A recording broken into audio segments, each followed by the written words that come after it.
ফুটছে দুধে ওই পুলি পিঠে ভাই, পাটি সাপটা নাড়ু পিঠে চিতই, গুড়ের গন্ধে মাতোয়ারা বাড়ি। Good morning friend.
তো এই দেখো সকাল সকাল মা খোলা পোড়াতে লেগে গেছে।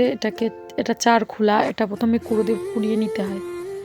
তারপরে এই যে পিঠে অলরেডি হয়েও গেছে। আমার বোন প্লেট নিয়ে রেডি খাওয়ার জন্য।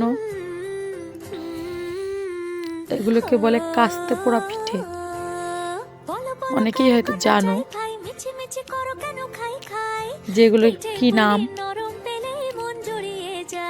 তো আজকে রাত্রিবেলা একটা পুজো হবে, নুরা পুজো। এই জন্য আমার বোন সারা ঘর বাড়ি সব আলপনা দিয়েছে।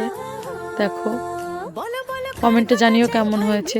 এই যে বলছিলাম নুরা পুজো, দেখো যে বাটনা বাটার যে শিল নোড়া হয় তার ভিতর থেকে যে নোড়া যেটা আছে ওটা পুজো করতে হয় আজকে। আর কালো গরুর গোবর দিয়ে ঠাকুর বানাতে হয়। সেই ঠাকুরের মাথায় দেখো তোমরা দেখতে পাবে সর্ষের ফুল, তুলসীর ফুল আর রক্তগাঁদা যেগুলো হয়। আমাদের বাড়িতেই সব কিছু ছিল, শুধু সর্ষের ফুলটা মাঠ থেকে আনতে হয়েছে। আমার বোন সাজিয়ে দিচ্ছে।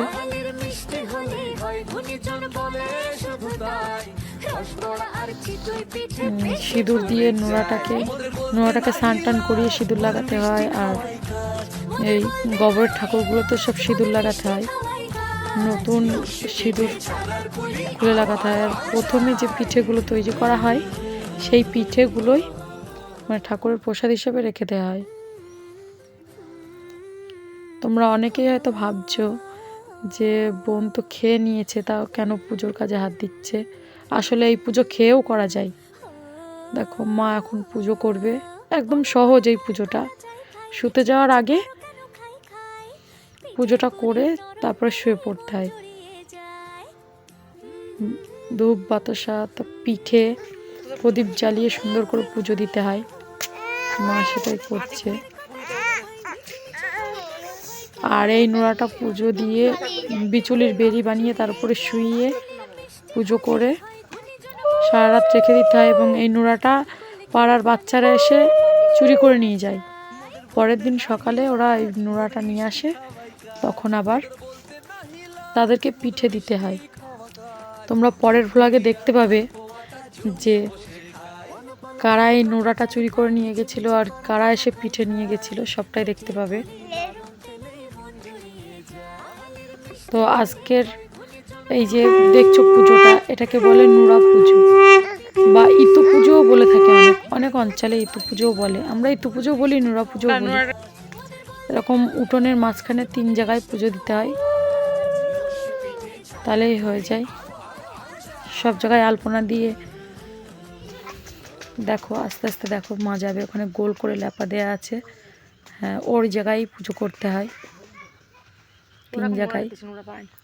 তো আজকের ভিডিওটা এই অবধি ছিল। সকলে খুব ভালো কাটিও পৌষ সংক্রান্তি, আর ভালো ভালো পিঠে খেয়েও। কে কী পিঠে খেলে আমাকে কমেন্টে জানিও। দেখা হবে আবার নতুন কোনো ভিডিওতে। কালকের ভিডিওটা আরও ইন্টারেস্টিং হতে চলেছে, তোমরা সকলে দেখো আমার ভ্লগ। আর এই ভিডিওটা যদি ভালো লাগে প্লিজ লাইক কমেন্ট শেয়ার করে পাশে থেকো।